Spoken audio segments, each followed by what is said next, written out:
Radhe Radhe everyone, welcome on my channel crucial chemistry. Organic spectroscopy में heteronuclear NMR में आज हम पढ़ने जा रहे हैं सैटेलाइट सिग्नल्स के बारे में। बहुत इम्पॉर्टेंट है और इसमें सबसे बड़ी बात यह है कि क्वेश्चंस पूछे जाते हैं वो तो नो डाउट पूछे ही जाएंगे, लेकिन बहुत टफ भी नहीं है, ये सिंपल है। बस आप कॉन्सेप्ट एक बार समझे रहिए। देखिए, जो सिलिकॉन होता है, सिलिकॉन, इसके दो आइसोटोप पाए जाते हैं। पहला आइसोटोप क्या, 28 मास नंबर। दूसरा आइसोटोप है जिसका मास नंबर है 29। ये आई की वैल्यू इसके लिए 0 होती है, इसके लिए आई की वैल्यू 1/2 होती है। ये एनएमआर इनएक्टिव है और ये एनएमआर एक्टिव है।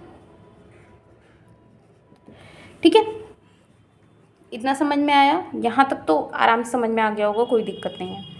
अब एक एग्जांपल लेते हैं, सिलिकॉन H4। ठीक, यहाँ पे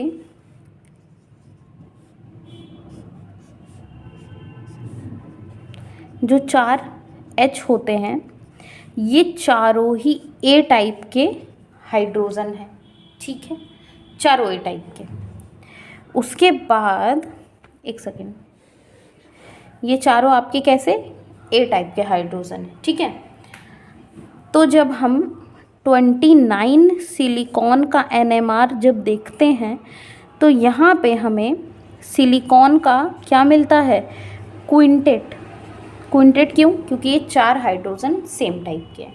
ठीक, बट जब हम 1H एनएमआर की तरफ जाते हैं तो दो बातें होती हैं। 4 हाइड्रोजन A का क्या आता है, सिंगलेट। कब आता है? जब हम कंसीडर करते हैं 28 सिलिकॉन को। ठीक है, 28 सिलिकॉन की वजह से, क्योंकि ये एनएमआर इनएक्टिव होता है इसलिए सिग्नल आता है सिंगलेट। ठीक है, अब 4HA का सिग्नल जब हम 29 सिलिकॉन को कंसीडर करते हैं तब क्या आता है, डबलेट।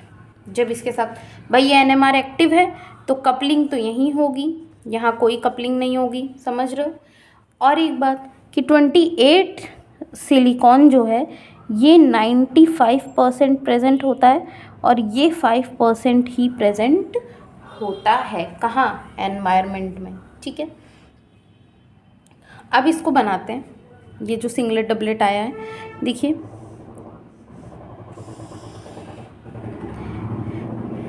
ये डेल्टा है, इतना तो समझ रहे होगे ना।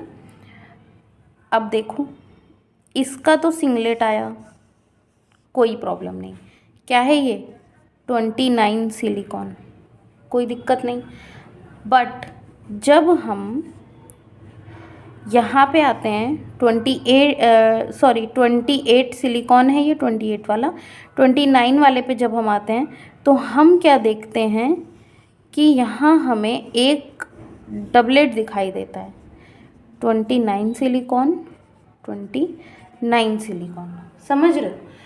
और ये जो छोटे छोटे ये जो सिग्नल आ रहे हैं, ये वाले जो सिग्नल्स होते हैं, ये किस वजह से आते हैं, डाइल्यूट न्यूक्लियाई की वजह से। डाइल्यूट न्यूक्लियाई मैंने बहुत अच्छे से समझाया हुआ है कि जो कम अमाउंट में प्रेजेंट होते हैं उनको हम बोलते हैं डाइल्यूट न्यूक्लियाई। और यही डाइल्यूट न्यूक्लियाई जो होते हैं क्या देते हैं, सैटेलाइट सिग्नल।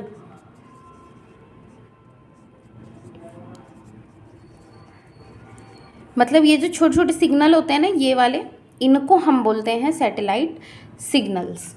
ठीक है, समझ में आ रहा है?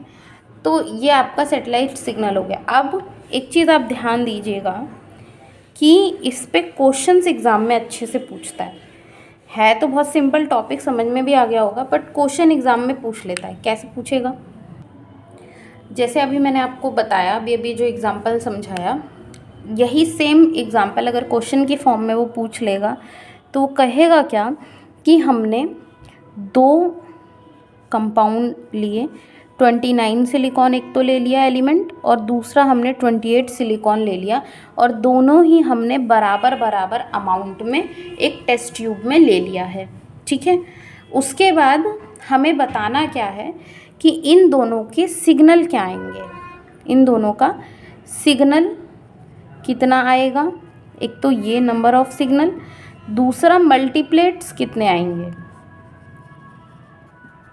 तो हमें दोनों चीज़ पूछ लेगा।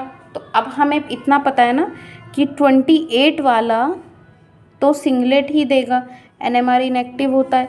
ये इसका सिग्नल आ सकता है कुछ, इसका सिग्नल क्या आएगा भाई,